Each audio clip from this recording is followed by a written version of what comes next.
अब जन्मतिथि के प्रमाण के तौर पर मान्य नहीं माना जाएगा। राज्य सरकार ने स्पष्ट किया है कि आधार कार्ड को जन्मतिथि के सत्यापन प्रमाण के रूप में स्वीकार नहीं किया जाएगा। योगी सरकार के नियोजन विभाग ने इस संबंध में राज्य के सभी विभागों के प्रमुख सचिवों और अपर मुख्य सचिवों को कार्यकारी आदेश जारी किए हैं। बता दें कि यह कदम भारतीय विशिष्ट पहचान प्राधिकरण UIDAI की ओर से 31 अक्टूबर को जारी किए गए उस पत्र के आधार पर उठाया गया है, जिसमें कहा गया है कि आधार में दर्ज जन्मतिथि अनुमानित होती है और इसे प्रामाणिक दस्तावेज के रूप में मान्य नहीं किया जा सकता। उत्तर प्रदेश सरकार का एक बड़ा फैसला, और इस फैसले के साथ ही उत्तर प्रदेश सरकार ने अपने सभी विभागों को निर्देश दिया है कि अब आधार को जन्मतिथि प्रमाण पत्र के रूप में मान्य नहीं माना जाएगा। उसका बड़ा कारण यह है कि आधार में जन्मतिथि दर्ज कराते समय उसका कोई सत्यापन नहीं किया जाता है, तो इसलिए अब आधार को जन्मतिथि प्रमाण पत्र के रूप में नहीं मान्य माना जाएगा। और ऐसा ही कुछ बड़ा फैसला महाराष्ट्र में भी है। महाराष्ट्र में अब देर से बनाए जाने वाले जन्म प्रमाण पत्र के लिए आधार कार्ड को दस्तावेज नहीं माना जाएगा। अब से केवल आधार कार्ड के आधार पर बनाए गए सभी जन्म प्रमाण पत्र रद्द कर दिए जाएंगे। सरकार ने यह निर्णय फर्जी जन्म और मृत्यु प्रमाण पत्रों का उपयोग अवैध गतिविधियों में होने से रोकने के लिए किया है। राजस्व मंत्री चंद्रशेखर बावनकुले ने आधार कार्ड के आधार पर जारी सभी संदिग्ध प्रमाण पत्रों को तत्काल रद्द करने का आदेश दिया है। इसके साथ ही अब तक ऐसे प्रमाण पत्र जारी करने वाले अधिकारियों के खिलाफ कार्रवाई करने के भी निर्देश दिए गए हैं। राजस्व विभाग ने सभी तहसीलदारों, उप विभागीय अधिकारियों, जिला अधिकारियों और 16 सूत्रीय सत्यापन दिशा निर्देश जारी किए हैं, जिनका पालन अनिवार्य किया गया है।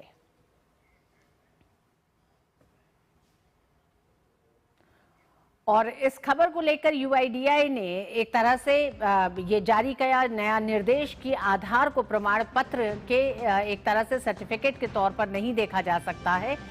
उसी पर और बात करने के लिए UIDAI के CEO भुवनेश कुमार हमारे साथ मौजूद हैं। सर, आपका बहुत बहुत स्वागत है। सबसे पहले तो आपसे यही जानना चाहेंगे, कैसी प्रक्रिया इस समय उत्तर प्रदेश में जारी है? SIR की प्रक्रिया के बीच में UIDAI को एक बार फिर क्यों याद दिलाना पड़ा, क्यों ये दोहराना पड़ा है कि आधार को जन्म प्रमाण पत्र के प्रमाण के रूप में इस्तेमाल न किया जाए, तब जब आधार के पीछे बहुत साफ ये लिखा हुआ है, आधार कार्ड के पीछे? जी धन्यवाद, आपने स्टूडियो में यहाँ आमंत्रित किया और इस विषय पर बातचीत के लिए अवसर दिया। आधार जब बनाया जाता है वो पहचान के रूप में एक प्रमाण है, और उसको बनाने के लिए किसी भी व्यक्ति के फिंगरप्रिंट्स, आइरिस और फोटो, चेहरा, इन 3 चीज़ों को लेकर बाकी जितने आधार उपलब्ध हैं उनमें जो फिंगरप्रिंट्स, आइरिस और जो फोटो उपलब्ध है उसके साथ तुलना की जाती है। और जब ये सुनिश्चित हो जाता है कि ये सभी तीनों कोर बायोमेट्रिक और बायोमेट्रिक फोटो मिला के किसी और के नहीं है और ये व्यक्ति यूनिक है, तो उसका यूनिक ID आधार नंबर जनरेट किया जाता है, जो कि 12 अंकों का एक संख्या है। तो अक्सर आधार को जो है अपनी सुविधा के लिए लोगों ने पहचान के अतिरिक्त और बहुत सारी चीज़ों के लिए प्रयोग करना शुरू कर दिया है। आधार बनाते समय 2 डॉक्यूमेंट मांगे जाते हैं, एक प्रूफ ऑफ आइडेंटिटी और एक प्रूफ ऑफ एड्रेस। इसके अलावा बहुत सारे लोग ऐसे हैं इस देश में जिनके पास जन्म तिथि का कोई प्रमाण नहीं होता है। ऐसे लोगों का आधार बनाने के लिए ये सुविधा दी गई है कि वो अपनी अप्रोक्सीमेट यानी कि अनुमानित जन्म तिथि या आयु दर्ज करा सकते हैं। तो बड़ी संख्या में ऐसे आधार बने हुए हैं जिनमें केवल जन्म का वर्ष है, तिथि है ही नहीं।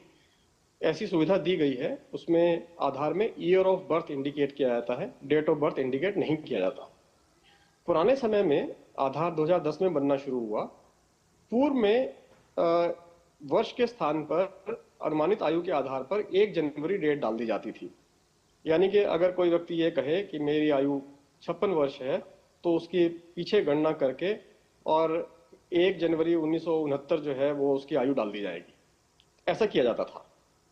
इसलिए आधार में जो जन्म तिथि अंकित है वो निश्चित रूप से ये नहीं कही जा सकती कि वो पूरी तरह से प्रमाणित जन्म तिथि है। अनुमानित भी हो सकती है और आयु के आधार पर वर्ष भी हो सकता है। इसलिए रिस्क बेस्ड अप्रोच में लोग इस आयु का प्रयोग करते हैं, परंतु जहां निश्चित रूप से निर्णय लेना हो, यानी कि कंक्लूसिव प्रूफ अगर डेट ऑफ बर्थ का लेना है, तो आधार को डेट ऑफ बर्थ का प्रूफ नहीं माना जाना चाहिए। ऐसे ही निर्णय बहुत सारे माननीय उच्च न्यायालयों ने वे बहुत सारे केसेस में दिए हैं और स्पष्ट किया है कि आधार जो है जन्म तिथि का कंक्लूसिव प्रूफ नहीं है। मतलब अगर किसी व्यक्ति की बिल्कुल सही मायनों में डेट तय करनी हो, यानी कि अगर किसी भर्ती में डेट देखनी है कि फला तारीख को उसकी आयु इतने वर्ष है या नहीं है, तो उसका आधार से जन्म तिथि से उसे प्रमाणित नहीं किया जा सकता। उसके लिए जो भी जन्म तिथि का अन्य प्रमाण है, जैसे कि जन्म प्रमाण पत्र या जो कॉलेज या स्कूल की जो मार्कशीट है जिसमें जो डेट लिखी हुई है, उसके आधार पर ही प्रमाणित किया जाएगा। आधार में अंकित तिथि के आधार पर नहीं किया जाएगा। भुवनेश जी, इसमें एक सवाल ये भी है, अगर इस तरह का एक कंफ्यूजन है कि जिस तरह से जन्म तिथि आप कह रहे हैं कि आधार में अनुमानित भी डाली जा सकती है, तो क्या इसके लिए आधार अपने नियमों में किसी तरह का कोई बड़ा बदलाव कर सकता है कि वो सर्टिफिकेट देखे 10वीं का और फिर आधार में एक तय ऐसी जन्म तिथि हो जिसको लेके आगे कहीं डिस्क्रिपेंसी ना हो? अभी हाल ही में हमने जन्म तिथि के संबंध में एक नया एसओपी निर्गत किया है और उसका मूल आधार यह है कि किसी भी व्यक्ति की जन्म तिथि केवल एक ही हो सकती है। अक्सर यह देखने में आया है कि लोग जन्म तिथि बदलने के लिए आते हैं और आधार में एक से अधिक दस्तावेज देते हैं। इसका सीधा सीधा अर्थ है कि उनका एक दस्तावेज गलत है, क्योंकि अगर 2 दस्तावेज हैं जिनमें अलग अलग जन्म तिथि लिखी हुई है, ऐसे मामलों में हमने नई प्रक्रिया में ये निर्धारित किया है कि उस व्यक्ति को अपना एक एफिडेविट देना होगा और ये बताना होगा कि कौन सी सही है, और ये भी कहना होगा कि वो दोबारा जन्म तिथि ठीक कराने के लिए नहीं आएगा। लेकिन इसके बावजूद भी बहुत बड़ी संख्या में, भारत एक बड़ा देश है, लगभग 140 करोड़ की जनसंख्या है, अगर किसी बात की संभावना 1% है तो भी वो लगभग 1,40,00,000 हो जाते हैं। बड़ी संख्या में लोग तब भी ऐसे रहेंगे जिनकी जन्म तिथि आधार में प्रमाणित दस्तावेज पर नहीं होगी। इसलिए आधार को पूरे देश में जन्म तिथि के प्रमाण के रूप में इस्तेमाल नहीं किया जाना चाहिए। ये जो आपने एक बार फिर इसको दोहराया है, सवाल बड़ा यही है कि UIDAI हमेशा से ये कहता रहा है कि आधार का जो नंबर है यूनिक आइडेंटिफिकेशन है, वो आपका पहचान पत्र है, लेकिन आपका जन्म तिथि का प्रमाण पत्र नहीं है। इसे दोहराने के पीछे के क्या बड़े कारण है? क्या आपके पास कुछ ऐसे मामले सामने आए? क्या जो मामले कोर्ट तक पहुंचे हैं उसमें आप पर भी किसी तरह की जिम्मेदारी आई UIDAI पर, इसलिए एक बार फिर इस बात को बहुत साफ तौर पे UIDAI को कहना पड़ा? जी हाँ, हमें ये देखने को मिला कि बहुत सारे मामले ऐसे सामने आए जहां लोगों ने पहले अपनी आयु कम की, शायद उन्हें कहीं किसी अंडर पर्टिकुलर एज के टूर्नामेंट में खेलना था। बाद में जब उनकी नौकरी लगी तो उन्हें लगा कि नहीं, मुझे अपनी डेट ऑफ बर्थ ठीक करनी चाहिए, फिर उन्होंने अपनी डेट ऑफ बदल के उसे अधिक किया। ऐसा भी देखने में आया है कि पेंशन का लाभ पाने के लिए या विभिन्न सरकारी योजनाओं का लाभ पाने के लिए, इंश्योरेंस का बेनिफिट लेने के लिए, जो जीवन बीमा से संबंधित योजनाएं होती हैं, उनमें जब आयु होती है, कोई निर्धारित आयु होती है एलिजिबिलिटी के लिए, तो ऐसे मामलों में अक्सर ये देखने में आया है कि लोग आधार में अपनी जन्म तिथि बदलने के लिए आते रहे हैं। और हमें लगता है कि ये आधार का दुरुपयोग है और इसे रोका जाना चाहिए और अनावश्यक जन्म तिथि परिवर्तन नहीं होना चाहिए। एक बार प्रमाणित जन्म तिथि यदि प्राप्त हो गई है, उसमें परिवर्तन नहीं किया जाना चाहिए। और इसीलिए ये आवश्यक है कि राज्य सरकारें भी और केंद्र सरकार भी जहां कंक्लूसिव प्रूफ की आवश्यकता हो डेट ऑफ बर्थ की, आधार का प्रयोग न करें, बल्कि जो प्रमाणित दस्तावेज हैं उन्हीं पर ही निर्भर करें। भुवनेश जी, एक बेहद अहम सवाल, क्योंकि इस समय जो पूरे देश में एक बड़ा मसला है, राजनीतिक जवाब नहीं चाहती हूं आपसे, लेकिन क्योंकि दस्तावेजों के लिहाज से, पहचान के लिहाज से बात हो रही है, इसलिए आपसे उस पर एक स्पष्टीकरण चाहते हैं कि जब हम बात कर रहे हैं अवैध घुसपैठियों की बात करते हैं और उनके पास तक आधार पाए जाते हैं, ऐसे में UIDAI की भी क्या जिम्मेदारी होती है क्या आपके लिए ये एक परेशानी का सबब है और इसका हल क्या होना चाहिए फिर? बहुत ही महत्वपूर्ण प्रश्न पूछा है और आपके माध्यम से मैं इसे सभी को बताना चाहूँगा कि ये शिकायत हमें प्राप्त हुई है कि कई इस प्रकार के लोग हैं जिन्हें आधार नहीं मिलना चाहिए था और वो प्राप्त कर लेते हैं या जिन्होंने पूर्व में प्राप्त किया है। इसलिए इस प्रक्रिया को सख्त बनाया गया है। कोई भी व्यक्ति अब अगर 18 वर्ष से अधिक आयु का होने के बाद नए आधार के लिए आवेदन करता है, तो ऐसे सभी आवेदन राज्य सरकार को सत्यापन के लिए भेजे जाते हैं और राज्य सरकार के सत्यापन के बाद ही उन पर आधार बनाने की आगे की प्रक्रिया प्रारंभ होती है। इसके अतिरिक्त जैसा मैंने कहा कि हर व्यक्ति को आधार बनवाने के लिए 2 डॉक्यूमेंट सबमिट करने जरूरी हैं। एक प्रूफ ऑफ आइडेंटिटी जिसमें उसका फोटो होना चाहिए और दूसरा प्रूफ ऑफ एड्रेस। कुछ मामलों में प्रूफ ऑफ आइडेंटिटी और प्रूफ ऑफ एड्रेस एक भी हो सकता है, जैसे पासपोर्ट में दोनों है, फोटो भी है, नाम भी है और एड्रेस भी है, तो वो एक डॉक्यूमेंट जो है दोनों के लिए काम आ सकता है। अदरवाइज 2 डॉक्यूमेंट सबमिट करने होते हैं और ये 2 डॉक्यूमेंट कहीं ना कहीं किसी ना किसी सरकारी संस्था से ही प्राप्त करने होते हैं, या तो केंद्र सरकार से या राज्य सरकार की किसी संस्था से। उनकी एक सूची है जो UIDAI ने निर्धारित की है अपने रेगुलेशंस के माध्यम से और उनको नोटिफाई किया हुआ है, हमारी वेबसाइट पर उपलब्ध है। जी भुवनेश जी, टाइमिंग को लेके बहुत ज्यादा बात हो रही है। यूपी में SIR हुआ है, UIDAI का ये कहना कि ये प्रमाण पत्र, ये जन्मतिथि प्रमाण पत्र के तौर पर नहीं इस्तेमाल होगा। दूसरा, आपने ये कहा है कि राज्य सरकार की अंतिम जिम्मेदारी है जब आधार कार्ड तमाम लोगों को दिए जाते हैं। UIDAI की तरफ से ग्रीन सिग्नल के पास अंतिम जो एक तरह से निर्णय होता है वो राज्य सरकार का ही रहता है। आधार कार्ड अगर आप खोलकर देखेंगे तो उसके पीछे ये बात की ये जन्म तिथि का प्रमाण नहीं है, ये बात 2011 से ही लिखी जा रही है जी। ये आज पहली बार नहीं कही जा रही है जी। हमेशा से ये बात कही गई है। जो आधार अधिनियम है वो इस बात की पुष्टि करता है, इसीलिए इसे आधार कार्ड पर लिखा भी गया है। ठीक, बहुत बहुत धन्यवाद भुवनेश जी, हमसे विस्तार से इस फैसले को लेकर बात करने के लिए, इसकी तमाम जो बारीकियां हैं उस पर चर्चा करने के लिए। और इस मामले पर बड़ा फैसला उत्तर प्रदेश सरकार और महाराष्ट्र में लिया गया है कि आधार को अब जन्म तिथि प्रमाण पत्र के तौर पर नहीं देखा जाएगा, वो उसके लिए मान्य नहीं होगा। डेट ऑफ बर्थ सर्टिफिकेट आपको दिखाना होगा, उस पर यह तय होगा कि आपका डेट ऑफ बर्थ क्या है, जब तक कि आपके पास डेट ऑफ बर्थ सर्टिफिकेट ना हो। आधार सिर्फ आपका पहचान पत्र है। हमारे साथ 2 रिपोर्टर हमारे साथ जुड़ रहे हैं। रामेंद्र जुड़ रहे हैं लखनऊ से, हमारे साथी संवाददाता मुंबई से शिशिर जुड़ रहे हैं। लखनऊ में सबसे पहले रुख रामेंद्र आप ही का करेंगे। रामेंद्र, बात टाइमिंग की है। UIDAI का ये कहना, सरकार का नियोजन विभाग का तमाम विभागों को निर्देश देना है कि पीछे का बड़ा कारण क्या है, आखिर वो क्या शिकायतें हैं, वो क्या समस्या क्या है जिसके कारण कि आज इस फैसले को दोहराने की जरूरत पड़ी है, और वो भी SIR की प्रक्रिया के बीच, या यूं कहें बस अब SIR की प्रक्रिया खत्म होने वाली है। देखिए ऋतु, भारतीय विशिष्ट पहचान पत्र के CEO ने बता दिया है कि ये जो डेट ऑफ बर्थ है ये मान्य नहीं है, ये अनुमानित हो सकती है। अब उत्तर प्रदेश की बात करते हैं। अगर उत्तर प्रदेश में SIR शुरू है तो अगर आप आधार के, आपने बहुत सारी रिपोर्ट आपने देखी, बहुत सारी खबरें हम लोगों ने देखी है कि जो बांग्लादेशी हैं, रोहिंग्या हैं, उनके आधार कार्ड बने, उनके वोटर ID बने हैं। लेकिन जब SIR होगा तो आपको अगर जन्मतिथि देनी है तो आपको वो आधार देना पड़ेगा कि आप पैदा कहाँ हुए, या तो आप ग्राम समाज का देंगे कि ग्राम समाज में हमारे परिवार रजिस्टर है, ये हमारा परिवार है, इसमें हमारा नाम अंकित है, या आप राज्य सरकार के किसी चिकित्सालय में देंगे कि यहाँ हमारा जन्म हुआ है और बेसिक ये हमारा जो परिवार है यहाँ रहता है, ये पूरा आएगा। तीसरा आएगा कि जो आपने कहीं शिक्षा ग्रहण की है तो वहां से आएगा कि हम शिक्षा यहाँ से ग्रहण किए हैं, ये हमारा हाई स्कूल का मार्कशीट है जो मान्य होता है वो दीजिए। तो अब देखिए SIR के समय एक की जगह आपको 2 प्रमाण पत्र देने हैं, यानी वो लोग नहीं आ पाएंगे जो ये सोच रहे थे कि हमने आधार दिखाया, आधार तो हमने बनवा लिया है किसी तरह, हम आधार दिखाएंगे और हमारा वोट बन जाएगा, तो उनके लिए चुनौती है। दूसरी बात है कि जो राष्ट्र की सुरक्षा है वो थोड़ा और मजबूत होगी, क्योंकि वो लोग जो सरकारी सिस्टम में घुसपैठ कर रहे थे, नौकरियां पा गए हैं। आपने उत्तर प्रदेश में देखा कि एक मौलाना ब्रिटेन में रह रहे थे और उनका वेतन यहाँ से निकल रहा था। तो ऐसे लोगों पर भी थोड़ी नकेल कसेगी।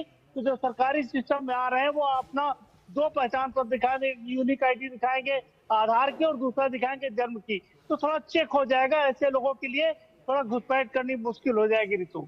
जी, शिशिर हमारे साथ मुंबई से जुड़े हुए हैं। शिशिर, आधार एक यूनिक पहचान पत्र था, आधार बड़ा क्रांतिकारी कदम माना जा रहा था देश में पहचान को लेकर कि किस तरह से एक विशिष्ट पहचान हर व्यक्ति की होगी, और ये कई तरह से एक महत्वपूर्ण दस्तावेज के तौर पर था। लेकिन आज इस दस्तावेज को लेकर कई तरह के सवाल उठ रहे हैं। एक बार फिर ये दोहराया जा रहा है, मुंबई में, महाराष्ट्र में भी इतना बड़ा फैसला लेने के पीछे के बड़े कारण क्या हैं? बिल्कुल, देखिए, इस वक्त अगर महाराष्ट्र के सरकार के इस फैसले की बात करें तो सरकार ने यह कहा है कि 2023 मतलब 11 अगस्त 2023 के बाद जिस प्रकार से संशोधन हुआ है इसमें लेकर, तो उसके बाद कई फर्जी ऐसे जो है आधार कार्ड बने हैं जिसमें प्रूफ अगर देखा जाए तो जिस प्रकार से जो जन्म पत्र बने उसका प्रूफ देखा जाए तो आधार है। और ये सरकार ने हालांकि कमेटी गठित की थी, कमेटी गठित करने के बाद सरकार को ये फाइंडिंग्स मिली है। खास तौर पर महाराष्ट्र के 14 ऐसे जिले हैं जहां पर ज्यादा तौर पर इस प्रकार से फर्जीवाड़ा हुआ है, ये सरकार की आशंका है। और इसीलिए मराठवाड़ा के कुछ इलाके अगर देखा जा सकते हैं, सरकार ने इस बारे में नकेल कसना शुरू कर दी और महाराष्ट्र के राजस्व मंत्री बावनकुळे ने स्पष्ट किया कि अब जन्म बर्थ सर्टिफिकेट के लिए जो है आधार माना नहीं जाएगा, उसके लिए आपको प्रॉपर जो है बर्थ सर्टिफिकेट पेश करना पड़ेगा, जैसे हमारे संवाददाताओं ने कहा। और साथ ही साथ आधार जो है सिर्फ यूनिक आइडेंटिफिकेशन नंबर ही होगा।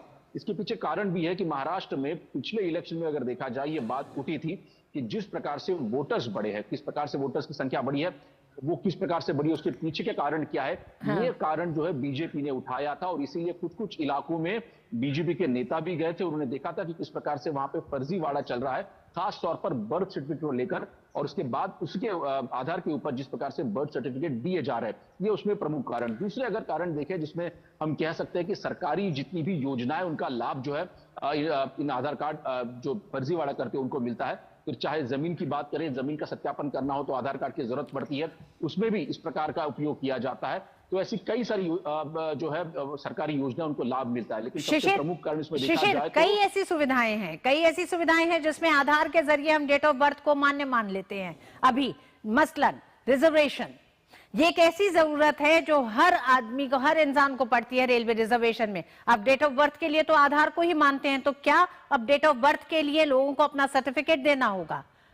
ये किस तरह से यूआईडीआई जब एक बार घोषणा करेगा कि ये डेट ऑफ बर्थ का प्रमाण पत्र नहीं माना जाएगा, तो फिर इन तमाम सुविधाओं के लिए जनता किस तरह से अब दस्तावेज लेके चले? हालांकि इसके बारे में अब तक कोई स्पष्ट बात जो है राज्य सरकार ने नहीं कही है, लेकिन जिस प्रकार से अब तक जो सर्टिफिकेट इशू की है उसके ऊपर गाज जरूर गिर सकती है। जाहिर सी बात है कि डेट ऑफ बर्थ के लिए अगर देखा जाए तो हमारे पास पासपोर्ट एक ऐसा आधार हो सकता है जिसकी ये सभी चीजें उपलब्ध हो सकती है। हालांकि पासपोर्ट सभी के पास नहीं होता, तो ऐसे में अगर देखा जाए तो जाहिर सी बात है इस वक्त इसमें कोई क्लैरिटी नहीं है कि अगर आपको डेट ऑफ बर्थ प्रूव करना है तो उसके लिए कौन सा सर्टिफिकेट आपको लगाना पड़ेगा, या फिर आपको अगर इस प्रकार से आपने उदाहरण दिया उसके लिए क्या हमें फिर से एक बार जो है बर्थ सर्टिफिकेट या फिर स्कूल लिविंग सर्टिफिकेट जो है क्या ये भी दिखाने होंगे, ये प्रमुख बात है। लेकिन आने वाले समय में अगर देखा जाए नकेल इस बात पर भी कस रही है कि अगर आपको आधार कार्ड निकालना है तो जाहिर सी बात है आपको बर्थ सर्टिफिकेट देना होगा। और बर्थ सर्टिफिकेट देने के लिए इस प्रकार से सभी जो आपके सर्टिफिकेट्स होंगे, स्कूल लिविंग सर्टिफिकेट होंगे, ये आधार को जोड़ने होंगे। जब आप आधार शिशिर रामेंद्र हमारे साथ बने हुए हैं। रामेंद्र, ये एक बड़ी समस्या आने वाले समय में सामने आएगी। बिल्कुल, निश्चित रूप से ऋतु सामने आएगी। लेकिन देखिए, जो विशिष्ट पहचान प्रमाण पत्र है उसमें दो बातें साथ हैं। एक तो एड्रेस प्रूफ आपका हो जाएगा, दूसरा आपकी यूनिक आईडी है कि आपके फिंगरप्रिंट्स, आई, रेटिना के, ये सारे कुछ हो जाएंगे। तो एक, जैसे आप बात करी थी रेलवे की, तो रेलवे में बेसिक होता है कि पहचान एड्रेस हो जाए कि कोई घटना और सीनियर सिटीजन के लिए उम्र देखने के लिए हो जाए। सीनियर सिटीजन की उम्र, डेट ऑफ बर्थ आएगा क्योंकि बिल्कुल अगर 60 से ऊपर आप उसका एडवांटेज ले रहे हैं, लाभ ले रहे हैं, तो आपको दूसरा दिखाना पड़ेगा, क्योंकि उम्र नहीं मानी जाएगी। कई जगह टिकट में छूट मिलती है तो उसके लिए आपको दिखाना पड़ेगा। आने वाले भविष्य में ये बनाना पड़ेगा लोगों को। अभी ये चुनौती तो आएगी ऋतु जी। ऐसे कई एक तरह से मामले और विषय रहेंगे जिसको लेकर इस फैसले के सामने कई चुनौतियां होंगी। अगर इस तरह के नियोजन विभाग ने बड़े निर्देश जारी किए हैं तो उसके रास्ते भी ढूंढे जाएंगे। बहुत बहुत धन्यवाद रामेंद्र, आपका भी, और शिशिर आपका भी। पश्चिम बंगाल की खबर से पहले वक्त एक छोटे से ब्रेक का। क्या आपको है आकर्षक बचत विकल्पों की तलाश? LIC प्रस्तुत करता है नवजीवन श्री सिंगल प्रीमियम प्लान। एक मुश्त प्रीमियम राशि जमा करें, जीवन बीमा कवर का आनंद उठाएं, परिपक्वता पर गारंटीकृत निश्चित राशि प्राप्त करें, तरलता विकल्प भी उपलब्ध। अभी खरीदें। मौजूदा पॉलिसी धारकों के लिए आकर्षक छूट, नियम और शर्तें लागू। 80 करोड़ लोगों को मुफ्त राशन की सौगात है। एक नहीं, दो नहीं, ये 5 साल तक की बात है। मुफ्त में आपको अन्न मिलेगा, हर परिवार हर मंथ मिलेगा, कहीं भी किसी भी राशन की दुकान से मिलेगा। ये मोदी की गारंटी है। जी हाँ, प्रधानमंत्री गरीब कल्याण अन्न योजना के तहत 1 जनवरी 2024 से आने वाले 5 सालों तक गरीब और अंत्योदय परिवारों को हर माह मुफ्त राशन मिल रहा है। मुसीबतों की छुट्टी, मोदी की guarantee. Welcome to the world that is future ready. Bob World, tap you all, secure money transfers anytime. You are so ready. Welcome to the world that is future ready. Bob World, rock your world, investments, insurance and travel booking. You are so ready. Welcome to the world that is future ready. Bob World. So this isn't just banking, it's next generation digital banking designed for tomorrow. Personalized, secure, savings and much more. With Bank of Baroda, experience the same trust with smarter world at your fingertips. Your world, my world, future ready, Bob World. पश्चिम बंगाल में विपक्ष के नेता शुभेंदु अधिकारी द्वारा मुख्य निर्वाचन आयुक्त ज्ञानेश कुमार को भेजे गए पत्र के बाद पुलिस प्रशासन में बड़े पैमाने पर बदलाव हुए हैं। पश्चिम बंगाल सरकार ने पुलिस प्रशासन के कुल 14 IPS अधिकारियों का तबादला कर दिया। इनमें ज्यादातर अधिकारी जिलों के पुलिस अधीक्षक पद पर तैनात थे।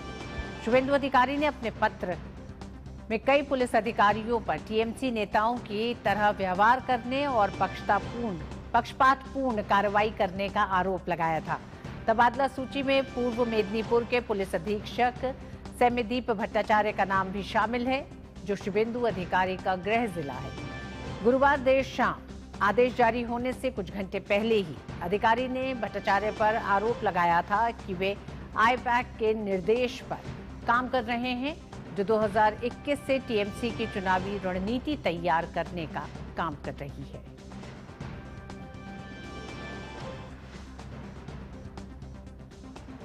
और देश भर में चल रहे SIR प्रक्रिया के तहत असम ने भी मतदाता सूची का विशेष पुनरीक्षण कार्य शुरू कर दिया है। इस क्रम में जो होजई, बारपेटा, मोरीगांव जिलों सहित पूरे असम में BLO घर घर जाकर मतदाता विवरण अपडेट कर रहे हैं। BLO मतदाता सूची में नाम, क्रम संख्या, मकान संख्या में सुधार करते देखे गए। SIR के दौरान नए मतदाता पंजीकरण भी करा सकते हैं और पहले से पंजीकृत मतदाता सुधार भी करवा सकते हैं। दरअसल ये प्रक्रिया सुनिश्चित करती है कि आगामी विधानसभा चुनाव से पहले सभी पात्र नागरिकों को मतदाता सूची में शामिल किया जाए।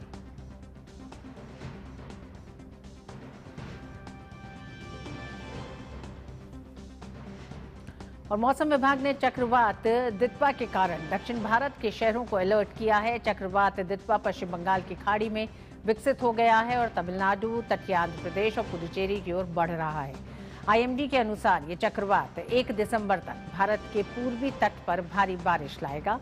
वहीं दक्षिणी राज्यों में तेज बारिश और तेज हवाएं चलने की आशंका है। मछुआरों को समुद्र में न जाने की सलाह दी गई है। फिलहाल जो मछुआरे समुद्र में हैं, उन्हें दक्षिण पश्चिम बंगाल की खाड़ी और मन्नार की खाड़ी से दूर रहने को कहा गया है।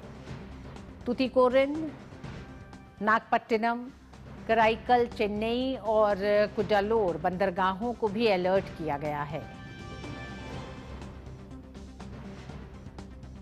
और मिड डे प्राइम में बस इतना ही। मुझे दीजिए अनुमति। नमस्कार।